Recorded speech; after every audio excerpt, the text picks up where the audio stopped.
Hi, hello! Kamusta na po kayo?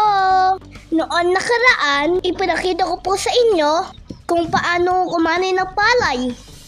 Ngayon naman po, ipapakita ko po sa inyo kung paano po ang pag-aararo at pagsusuyot ng bukid. Sa amin pong lugar ay pagsasaka ang ikinabubuhay. Kaya naman po, malawak na bukid din ang inyong makikita. Ang tumataloy pong tubig dito ay galing sa water pump. Kailangan po kasing patubigan ang bukid para lumambot ang lupa at madaling alaruhin. Ang lamig ng tubig at ang sarap ng laro. Masarap din po maligo dito. Kaso malamig ang panahon. Pass muna po tayo. Ito po pala ang mga palay na punla. After 15 days ay pwede na itong itanim.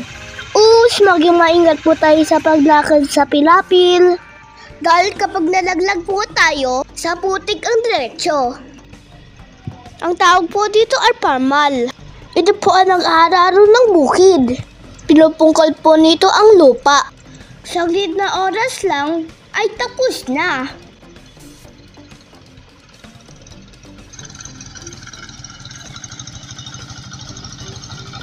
Ang tawag naman po dito ay landmaster. Ang ginagawa po dito ay pagsusuyod. Tinudurog naman po ang mga lupa dito na binungkal ng parmal. Kung mapapansin po ninyo, mas maraming tubig dito para mas lumambot ang lupa. Mas nakakapagod po ang paggamit ng landmaster kaysa parmal. Bukod po kasi sa paglalakad, ay kinokontrol mo pa ang makina.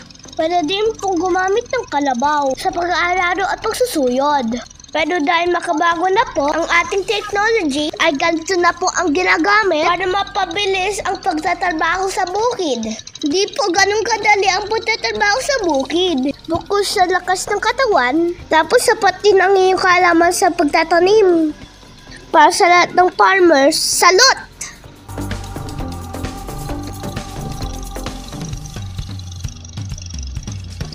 Sana nagustuhan niyo po ang video ko ngayon. Salamat sa panonood!